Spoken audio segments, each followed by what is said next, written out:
क्या आप जानते हैं टैली सॉफ्टवेयर में ग्रुप ऑप्शन कितना इंपॉर्टेंट होता है? यदि आप नहीं जानते हैं तो इस वीडियो को लास्ट तक जरूर देखिएगा। पूरी डिटेल में वीडियो में बताई जाएगी ग्रुप ऑप्शन का काम क्या होता है और ये कैसे काम करता है, किस ग्रुप का यूज जो है किस लिए किया जाता है। तो दोस्तों वीडियो में लास्ट तक बने रहिएगा, ये वीडियो आपके लिए बहुत ही खास और बहुत ही इंपॉर्टेंट होने वाली है। अगर आप ग्रुप ऑप्शन के बारे में नहीं जानते हैं तो आपका कोई भी ट्रांजेक्शन टैली सॉफ्टवेयर में सही तरीके से रिकॉर्ड नहीं हो पाएगा। तो ये वीडियो आपके लिए बहुत ही इंपॉर्टेंट है। इस वीडियो को लास्ट तक देखिए और चैनल पर नए हो तो मेरे चैनल को सब्सक्राइब कर ले, साथ में बेल आइकन को जरूर प्रेस करिएगा ताकि वीडियो की नोटिफिकेशन आपको मिलती रहे। तो चलिए स्टार्ट करते हैं आज की इस वीडियो को। तो सबसे पहले हम आ जाते हैं अपने नोट्स पे। तो यहाँ पे देख सकते हैं मैंने एक पीडीएफ नोट्स बनाया है जिसमें ग्रुप्स के बारे में डिटेल में लिखा हुआ है। तो चलिए स्टार्ट करते हैं इसे। यहाँ पे क्या कहा जा रहा है, ग्रुप ऑप्शन के बारे में हम आपको बता रहे हैं। यहाँ पे क्या कह रहा है ये देखिएगा, कह रहा है कि ग्रुप जो होता है ना लेजर का कलेक्शन होता है, ठीक है, जो सेम नेचर के पाए जाते हैं, ये भी ठीक है। जब हम लेजर तैयार करते हैं तो उस लेजर की ग्रुपिंग की जाती है और लेजर जो जनरली 4 हेड से जो है बिलोंग करने वाले होते हैं। कहने का मतलब ये है कि टैली में कोई भी ट्रांजेक्शन हम रिकॉर्ड करना चाहते हैं तो उसके लिए जो वो है कि मुझे एक लेजर बनाना पड़ता है। जो भी ट्रांजेक्शन मिलेगा उसके लिए मुझे लेजर काफी इंपॉर्टेंट होता है। जैसे मान लीजिए मुझे एक ट्रांजेक्शन मिल गया परचेज अकाउंट या टू कैश अकाउंट है, तो आपको परचेज का टैली सॉफ्टवेयर में लेजर बनाना पड़ेगा। तो जब हम लेजर बनाएंगे परचेज का तो उस परचेज का मुझे क्या करना पड़ता है, ग्रुपिंग करना पड़ता है, ठीक है। तो मुझे देखना पड़ेगा कि परचेज कहाँ जाएगा, परचेज अकाउंट में ही जाएगा।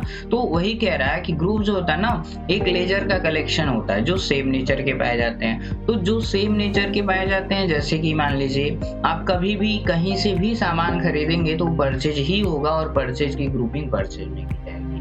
अगर अलग बात किया जाए तो जैसे मान लीजिए कोई भी बैंक आ जाए, ठीक है, चाहे सेविंग अकाउंट हो चाहे करेंट अकाउंट हो, चाहे वो HDFC हो चाहे आपका PNB हो चाहे यूनियन हो चाहे यूको बैंक हो, सबकी ग्रुपिंग आपको बैंक अकाउंट के अंतर्गत ही करनी होती है।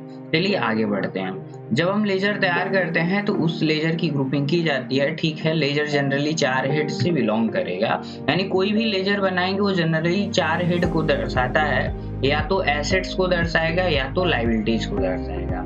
एसेट्स का मतलब क्या है, आपकी संपत्ति है जो आपके धन को बताता है कि आपके पास जो है इतना एसेट्स मौजूद है। और लायबिलिटीज का मतलब ये होता है कि आपकी दायित्व होती है। अगर आपको कोई चीज पेएबल अमाउंट हो आपके लिए, वो आपके लिए आउटस्टैंडिंग हो, आपका बकाया हो, तो आपकी लायबिलिटीज हो जाती है। अगला देखिए क्या होता है, अगला आपका एक्सपेंसेस होते हैं और क्या होते हैं, इनकम्स होते हैं। या तो खर्च को दर्शाया जाएगा या तो आपकी आय को दर्शाया जाता है, ठीक है। जब आगे बढ़ेंगे तो फिर यहाँ पे कह रहा है क्या, यहाँ पे आगे बढ़ रहे हैं तो फिर क्या कह रहा है, टैली इसकी पहचान नहीं कर पाता है इसलिए इसकी ग्रुपिंग हमें ही करना पड़ता है। यानी टैली सॉफ्टवेयर में कोई लेजर हम बनाएंगे हमको ग्रुपिंग खुद ही करना पड़ेगा। टैली आपकी ग्रुप को जो है ऑटोमेटिक डिटेक्ट नहीं करता है। और टैली में बाय डिफॉल्ट आपको जो है टोटल 28 ग्रुप प्रोवाइड करता है। टैली में जो है 28 ग्रुप बाय डिफॉल्ट आपको मिल जाएंगे। कह रहा है कि जब कोई न्यू कंपनी क्रिएट करते हैं तो क्या होता है, यह ग्रुप ऑटोमेटिक क्रिएट हो जाते हैं। यानी कभी भी कोई नई कंपनी बनाई जाएगी ये ग्रुप ऑटोमेटिक मिल जाती है। फिर कह रहा है कि जिसे हम डिलीट नहीं कर सकते, यानी जो 28 ग्रुप है उसे हम डिलीट भी नहीं कर पाएंगे लेकिन परिवर्तन कर सकते हैं, ठीक है। यहाँ पे कह रहा है कि इस ग्रुप में जो है 15 प्राइमरी ग्रुप होता है और 13 सेकेंडरी ग्रुप होता है। तो प्राइमरी ग्रुप को मेन ग्रुप भी कहा जाता है और सेकेंडरी ग्रुप को जो है सब ग्रुप भी कहा जाता है, ठीक है। तो इस 15 प्राइमरी ग्रुप के अंतर्गत आपका 13 सेकेंडरी ग्रुप आ जाता है जो आपके जनरली 4 हेड से जो है बिलोंग कर जाता है, ठीक है। तो यहाँ पे जो है आपका ये टोटल ग्रुप था। तो ग्रुप ऑप्शन का काम क्या हो गया, लेजर का कलेक्शन करेगा। जो भी लेजर सेम नेचर के पाए जाएंगे उसको एक ही ग्रुप में जो है रख दिया जाता है ताकि आपकी balance sheet, profit and loss और सब कुछ जो है आसानी से और सही तरीके से जो तैयार किया जा सके। तो चलिए आगे बढ़ते हैं। यहाँ पे लिस्ट है कि कौन किस में जाता है। तो 15 प्राइमरी जो ग्रुप होता है ना वो खुद से बिलोंग करता है और जो 13 सेकेंडरी ग्रुप होता है वो 4 जो हेड हैं उससे बिलोंग कर जाते हैं, यानी प्राइमरी में से किसी न किसी से बिलोंग कर जाते हैं, ठीक है। अब आगे बढ़ते हैं। और इसको डिटेल में समझेंगे। कैपिटल अकाउंट पहला ग्रुप का नाम होता है, जो 1-2 के फॉर्मेट में है ये आपका मेन ग्रुप है, और जो ABCD के फॉर्मेट में है ये आपका सब ग्रुप होता है। तो कैपिटल अकाउंट एक जो है प्राइमरी ग्रुप होता है, इसका यूज कंपनी के कैपिटल रिजर्व की ग्रुपिंग करने के लिए किया जाता है, चाहे वो कैपिटल जो है पार्टनरशिप में लगाया गया हो, शेयर होल्डर में लगाया गया हो, या प्रोप्राइटरी के द्वारा लगाया गया हो। ठीक है, यानी कोई बिजनेस स्टार्ट किया गया, उसमें जितनी भी पूंजी मिलेगी, जितनी भी पूंजी लगाई जाएगी, जितना भी सामान रहेगा, सारा आपका कैपिटल अकाउंट के अंतर्गत चलेगा। और इसके अंतर्गत एक सब ग्रुप भी पाया जाता है रिजर्व एंड सरप्लस का। तो रिजर्व एंड सरप्लस का मतलब जो चीजें एडवांस में आप रखे हो, जैसे मान लीजिए आपने किया है रिजर्व में कोई चीज कहीं से लेकर आ जाते हैं, तो उसके लिए जो है आपको पेमेंट करना पड़ता है। जब तक वो सामान आपके पास है और जब तक आप यूज कर रहे हैं, जब तक आप उसका चार्ज पे कर रहे हैं, वो आपके लिए क्या है, रिजर्व एंड सरप्लस है। तो इस प्रकार की ग्रुपिंग कहाँ कर देना आपको, रिजर्व एंड सरप्लस में कर देना है, जो कि प्राइमरी अकाउंट से बिलोंग करता है। तो इसके नीचे आपको ब्रैकेट में जो है मिल जाएगा कि ये क्या है, कैपिटल है। ठीक है, थोड़ा सा आगे बढ़ते हैं। यहाँ पे क्या है, आपका करेंट एसेट्स है, ये देखते हैं क्या है। करेंट एसेट्स का मतलब क्या होता है, इसे हम लोग जानेंगे। और थोड़ा सा और साइड कर लेते हैं। ठीक है, यहाँ पे कह रहा है कि करेंट एसेट्स ये एक प्राइमरी ग्रुप है, इसके अंतर्गत कंपनी के एसेट्स की ग्रुपिंग की जाती है, यानी कंपनी का जितना भी संपत्ति हो उसे हम क्या कर सकते हैं, करेंट एसेट्स कहते हैं। और करेंट एसेट्स में पहला पॉइंट मिल जाता है, यानी सब group cash in hand. Cash in hand का मतलब क्या होता है, कैश की ग्रुपिंग आप कैश इन हैंड में करिएगा, लेकिन ये ध्यान दीजिएगा कि कैश का लेजर पहले से जो है क्या होता है, बना होता है। ये बाय डिफॉल्ट होता है, आपको बनाने की जरूरत नहीं होती है। तो कैश की ग्रुपिंग किस में हो जाएगी, कैश इन हैंड में हो जाएगी। और बैंक अकाउंट कह रहा है कि एक सेकेंडरी ग्रुप है, एक सेकेंडरी ग्रुप है, और ये किसकी ग्रुपिंग करता है, ये सेविंग और करंट अकाउंट की ग्रुपिंग करता है। जैसे आरबीआई बैंक हो गया, sorry SBI bank, RBI bank, HDFC bank, कोई भी बैंक हो उसकी ग्रुपिंग आपको बैंक में ही जो है करना होता है। इसके आगे बढ़ेंगे, डिपॉजिट एसेट्स की बात कर लेता है। तो डिपॉजिट एसेट्स मतलब जो आप जो है डिपॉजिट करते हैं, वो भी आपका क्या होता है, करंट एसेट्स के अंतर्गत आ जाता है। तो कहीं भी पैसा डिपॉजिट करेंगे तो उसकी ग्रुपिंग डिपॉजिट एसेट्स में आपको करना है, जो कि करंट एसेट्स से बिलोंग करेगा। लोन्स एंड एडवांस का मतलब क्या होता है, यदि आप जो है किसी को एडवांस में पैसा दे रहे हैं, ठीक है, एडवांस में आप पैसा दे रहे हैं, जैसे एडवांस में सैलरी दे दिए, वर्क कंस्ट्रक्टर है उसको आपने पैसा दे दिया है, और परचेज फिक्स एसेट्स उसके लिए भी आपने एडवांस में पैसा कहीं दे दिया हुआ है। ठीक है, तो सब आपका लोन्स एंड एडवांस के अंतर्गत चला जाता है। जैसे आपको मिला एक prepaid salary, prepaid rent, prepaid wages, इन सब की ग्रुपिंग लोन्स एंड एडवांस में करेंगे। यदि आप किसी को पैसा दे रहे हैं वो भी एडवांस में, यानी लोन के रूप में, तो वो भी आपके लोन्स एंड एडवांस एसेट्स में जाएगा। ठीक है, ये स्टॉक क्या होता है, ये भी आपका करंट एसेट्स के अंतर्गत जाता है। क्यों, तो स्टॉक इन हैंड जो है ना, ये स्टॉक की ग्रुपिंग करता है। स्टॉक मतलब जो सामान जो है बेचने के लिए हम खरीदते हैं, दुकान में जो सामान रखा जाता है जिसे हम बेचेंगे, वह मेरा क्या है, स्टॉक है। तो स्टॉक क्या होता है, मूव करता रहता है, यानी बेचेंगे जाएगा, फिर खरीद के लाएंगे, फिर बेचेंगे, ये करंट एसेट्स में ही जाएगा। यानी करंट एसेट का मतलब होता है चल संपत्ति। ठीक है, तो यहाँ पे देखिए इसकी ग्रुपिंग हम स्टॉक इन हैंड में कर लेंगे, और स्टॉक इन हैंड के जस्ट नीचे आपको करंट एसेट्स देखने के लिए मिल जाता है। ठीक है, यहाँ पे आगे बढ़ेंगे तो फिर आपका क्या है, सन्ड्री डेटर है। तो सन्ड्री डेटर्स का मतलब क्या होता है, यह उन कंपनी या व्यक्तियों की लेजर की ग्रुपिंग करता है जो कंपनी के उधार सामान या सर्विस लेते हैं। यानी कंपनी से जो है जब उधार सामान या सर्विस लेगा कोई भी व्यक्ति, तो उस व्यक्ति की ग्रुपिंग उसे क्या करना है, सन्ड्री डेटर्स में करते हैं। यानी अगर आपको एक ट्रांजेक्शन मिल गया, Ram account DR to sales account, हमने राम को उधार सामान बेचा है, तभी राम एंट्री में आया हुआ है, तो राम के नाम को हम नोट करेंगे। तो उस राम के लेजर की जब ग्रुपिंग करेंगे टैली में, तो उसकी ग्रुपिंग सन्ड्री डेटर में करेंगे। रीजन क्या है, जब सन्ड्री डेटर करेंगे तो वहीं जस्ट ब्रैकेट में आ जाएगा क्या, करंट एसेट्स, यानी हम किसी को उधार सामान बेच दिए हैं तो मेरा क्या है, एसेट्स है, भविष्य में मुझे पैसा मिलेगा। ठीक है, आगे बढ़ते हैं। यहाँ पे एक मिल रहा है आपको ग्रुप करंट लायबिलिटीज का। कह रहा है कि यह एक प्रकार का जो है प्राइमरी ग्रुप होता है। ठीक है, जो कंपनी के आउटस्टैंडिंग की ग्रुपिंग करता है, जैसे बिल पेएबल हो गया, आउटस्टैंडिंग एक्सपेंसेस हो गया, अनअक्रूड इनकम हो गया। इसके अंतर्गत 3 सब ग्रुप पाए जाते हैं। करंट लायबिलिटीज का मतलब क्या होता है, जैसे करंट एसेट्स का मतलब जो चल संपत्ति है, ठीक है। करंट लायबिलिटीज का मतलब जो है मुझे जो पे करना बाकी हो, यानी मेरे द्वारा खर्चा हो रहा है या जो भी लायबिलिटीज बनती जा रही हैं उनको मुझे पे करना होता है, ये मेरा क्या होता है, दायित्व तो होता है, ठीक है। जैसे मान लीजिए बिल पेएबल का मतलब क्या है, अगर आपने खर्चा किया हुआ है, जो अमाउंट बिल के लिए पेएबल है उसको आपको पे करना पड़ेगा, ये मेरी करंट लायबिलिटीज है। आउटस्टैंडिंग मतलब होता है बकाया खर्चा, जैसे ही मुझे किसी को सैलरी देनी थी बट मैंने सैलरी किसी को नहीं दिया है, तो उसकी ग्रुपिंग कहाँ पे करेंगे, आप आउटस्टैंडिंग एक्सपेंसेस में करेंगे।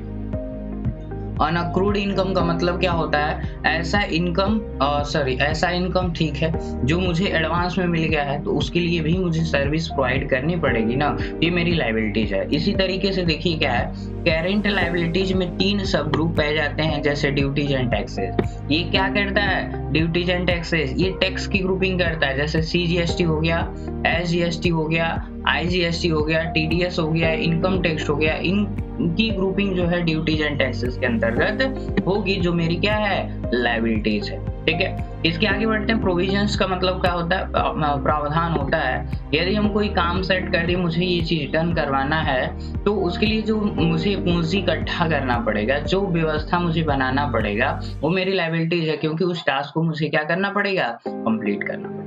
अगला नंबर आपका क्या है, सन्ड्री क्रेडिटर्स है। सन्ड्री क्रेडिटर्स का मतलब क्या होता है, यह उन कंपनी या व्यक्ति के अकाउंट की ग्रुपिंग करता है जो उधार सामान या सर्विस देते हैं। यानी हम किसी व्यक्ति से अगर उधार सामान या सर्विस ले ली हैं, पैसा नहीं दिए हैं, तो उस व्यक्ति की ग्रुपिंग मुझे क्रेडिटर में करना है। क्रेडिटर का मतलब होता है लेनदार, यानी हमने किसी से उधार सामान खरीदा है तो वो व्यक्ति क्या है, लेनदार है, तो वह किस में जाएगा, करंट लायबिलिटीज में। यानी मेरा दायित्व है कि अगर मैंने उधार सामान खरीदा हुआ है तो उसको समय से पैसा दे दिया जाए, इसलिए उस पार्टी को क्रेडिटर में जो है रिकॉर्ड किया जाता है।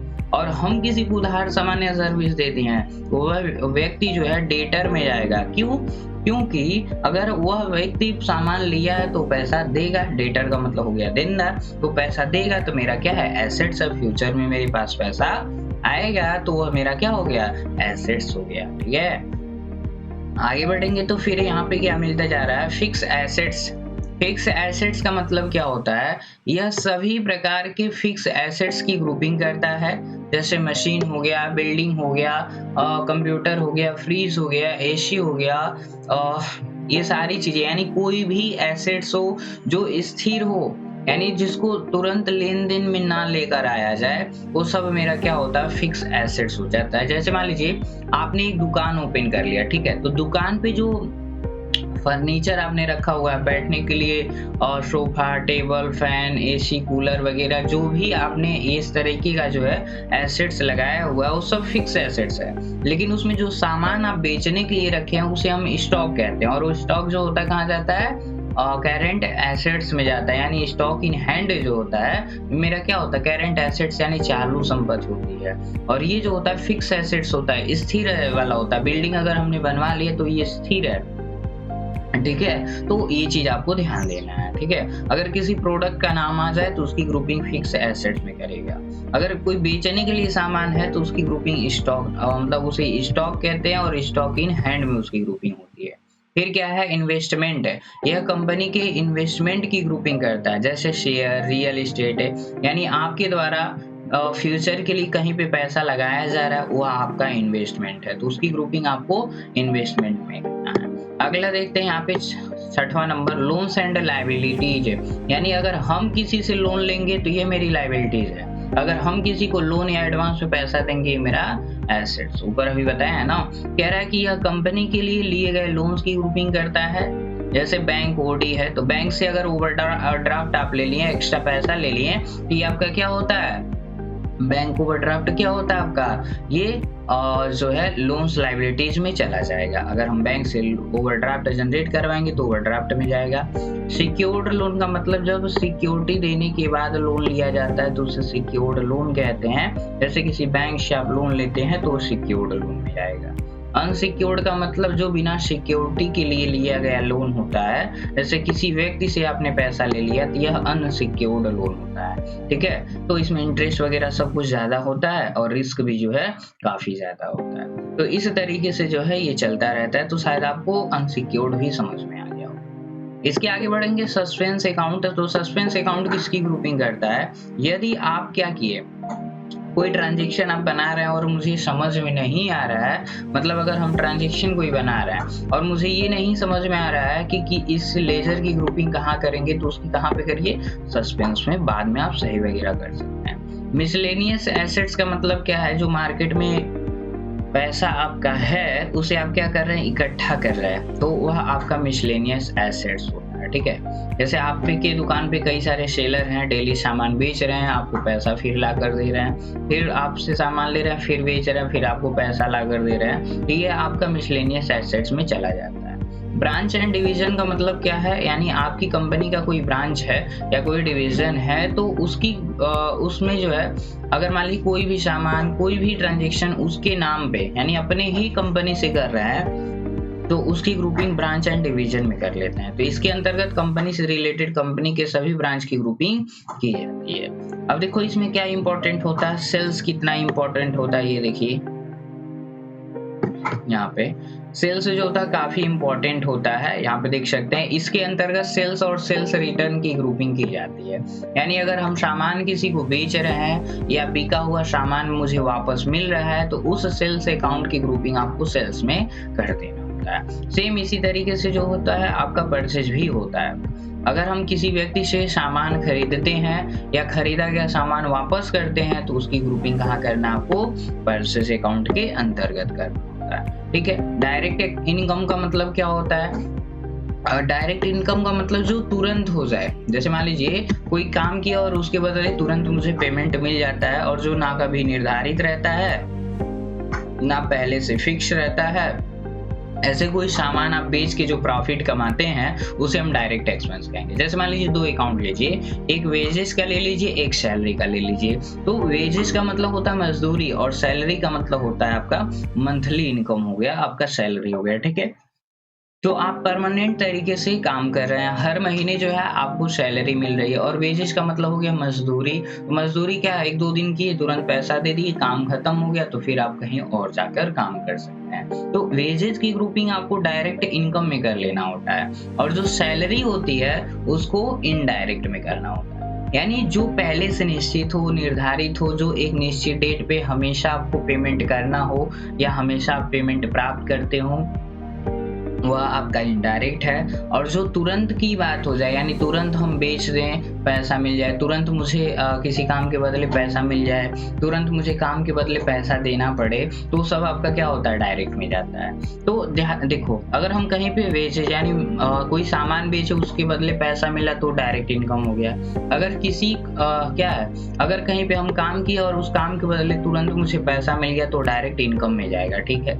इनडायरेक्ट इनकम का मतलब जैसे मान लीजिए सैलरी बेस आप काम कर रहे हैं या बिल्डिंग अपना रेंट पे दिए हैं, इंटरेस्ट आपको मिल रहा है, कमीशन मिल रहा है, तो जो मंथ के अकॉर्डिंग मिलता है वो सब आपका क्या होता है? इनडायरेक्ट इनकम में चला जाता है। और डायरेक्ट एक्सपेंस का मतलब क्या होता है? जैसे मान लीजिए वही ऊपर जो डायरेक्ट बताया वेजेज, अगर मान लीजिए हमने किसी इलेक्ट्रीशियन को बुलाया, काम करवाया, जितना पैसा हुआ उसका पेमेंट कर दी, वो मेरा क्या है? डायरेक्ट एक्सपेंस है, ठीक है। और जो यहाँ पे इनडायरेक्ट की बात कर रहा है, इनडायरेक्ट एक्सपेंस का मतलब क्या होता है? इनडायरेक्ट एक्सपेंस का मतलब होता है क्या? जो हमको क्या करना पड़े, हमेशा पे करना पड़े, जो एक निश्चित डेट हो, जैसे सैलरी हो गया, रेंट हो गया, और इस प्रकार का कोई भी कर्जा होता है, तो हम हर महीने हमेशा क्या करते हैं? ड्यू डेट पे पेमेंट करते चले जाते हैं, तो ये इनडायरेक्ट होता है। तो इस ग्रुप में देखिए काफी इंपॉर्टेंट ग्रुप क्या होते हैं, ये जो यहाँ से पढ़ा रहे हैं हम, ठीक है। Indirect expense, direct expense, indirect income, indirect हो गया, और डायरेक्ट इनकम हो गया। ये सब इंपॉर्टेंट ग्रुप होते हैं। परचेज इंपॉर्टेंट होता है, सेल्स इंपॉर्टेंट होता है। फिर आगे बढ़ेंगे तो फिर आपका क्या मिलेगा? फिर आगे बढ़ेंगे तो यहाँ पे क्या मिलेगा? Fix assets. किसी भी प्रकार का सामान आएगा एंट्री में, तो उसकी ग्रुपिंग आप फिक्स एसेट्स में कर दीजिएगा। अगर किसी से हमने सामान खरीदा तो उसकी ग्रुपिंग क्रेडिटर में करिएगा। अगर कोई टैक्स रहेगा तो उसकी ग्रुपिंग आप ड्यूटीज एंड टैक्सेस में करिएगा।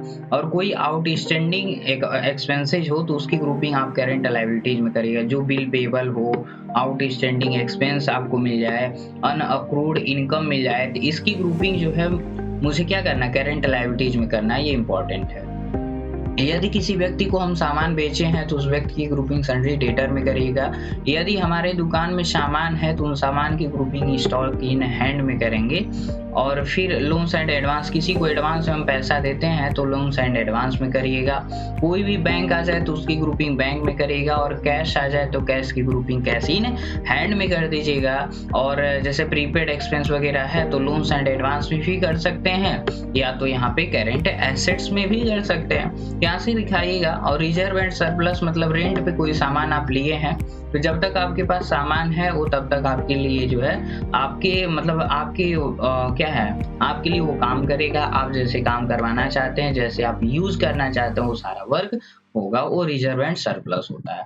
कंपनी में जितना पैसा लगाया गया रहता है मालिक के द्वारा, पार्टनरशिप के द्वारा, प्रोप्राइटर के द्वारा, जितना सामान पैसा जो भी चीज लगा हो वो सब क्या कहलाता है, कैपिटल होता है। जैसे ड्राइंग अकाउंट भी कैपिटल अकाउंट के अंतर्गत जाता है कि बिजनेस में जो है क्या है, बिजनेस के मालिक जो है क्या है, कंपनी से पैसा ले लिए हैं तो ड्राइंग अकाउंट में रिकॉर्ड होगा। और ड्राइंग जो है आपकी कैपिटल में जाता है क्योंकि वो पैसा फिर आपको जो है मिल जाता है। ये 28 प्रकार के जो होते हैं ग्रुप होते हैं और इन सब का अलग अलग काम होता है। सबका काम मैंने बता दिया है, इसको डिटेल में जरूर पढ़ लीजिएगा। अब इसे टैली सॉफ्टवेयर में देखते हैं ये कहाँ मिलता है।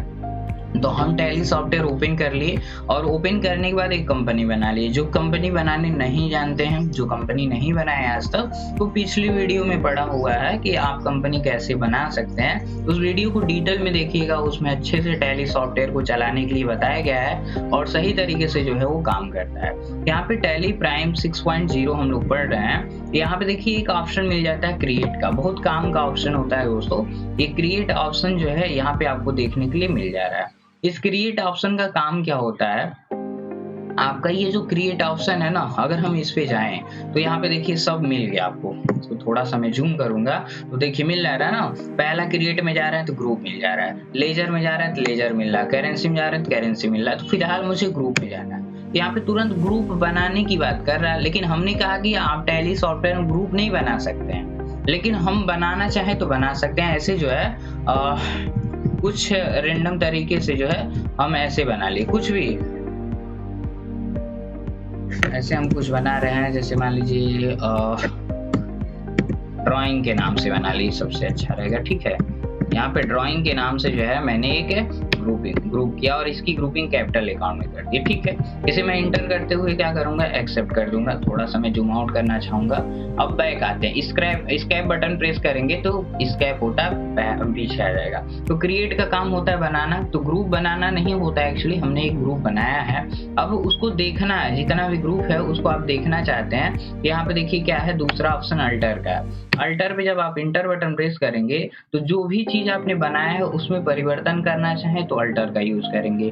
जो आपने बनाया है उसे डिलीट करना चाहे तो अल्टर का यूज करेंगे। लाइक आप ग्रुप में चले जाइए, यहाँ पे सारा ग्रुप जो है एक साथ दिख रहा है।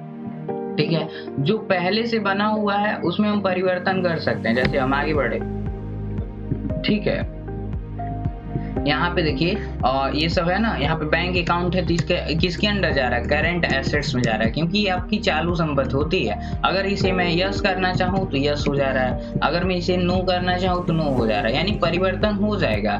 लेकिन अगर हम यहाँ पे क्या करें, अल्ट डी करें तो अल्ट डी डिलीट का शॉर्टकट होता है, लेकिन ये डिलीट नहीं हो रहा। हम बैक आ जाते हैं स्कैप करके। ठीक है, लेकिन जो मैंने बनाया है, तो हम कौन सा ग्रुप बनाए थे, ड्राइंग बनाए थे। यहाँ पे देख सकते हैं ड्राइंग है ना, यहाँ पे इसको मैंने ओपन किया।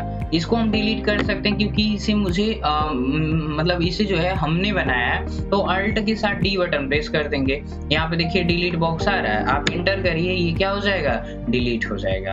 अब यहाँ पे टाइप करके आप देख सकते हैं वो ग्रुप आपको देखने के लिए नहीं मिलने वाला है। तो शायद आपको ये समझ में आ गया होगा कि ग्रुप जो है काम क्या करता है। इसके पीछे चलते हैं। ये चार्ट ऑफ अकाउंट होता है। चार्ट ऑफ अकाउंट का काम क्या होता है, देखिए क्या है यहाँ आप देखिए चार्ट ऑफ अकाउंट। ये चार्ट ऑफ अकाउंट है क्रिएट, अल्टर और chart of account. Chart of account का मतलब क्या होता है, जो भी मैंने बनाया है उसका चार्ट आप जो है देख सकते हैं। लाइक मैंने ग्रुप देखना चाहा तो ग्रुप पे आ जाएंगे।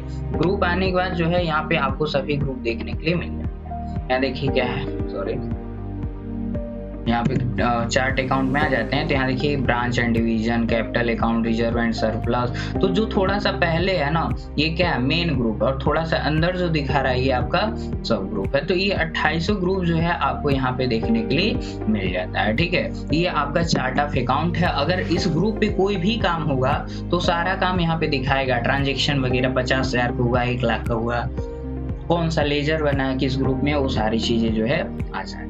तो शायद आपको ग्रुप ऑप्शन समझ में आ गया होगा। तो आज की वीडियो में दोस्तों केवल ग्रुप ऑप्शन से रिलेटेड ही बताना था, तो टोटल चीज हो गया है कंप्लीट।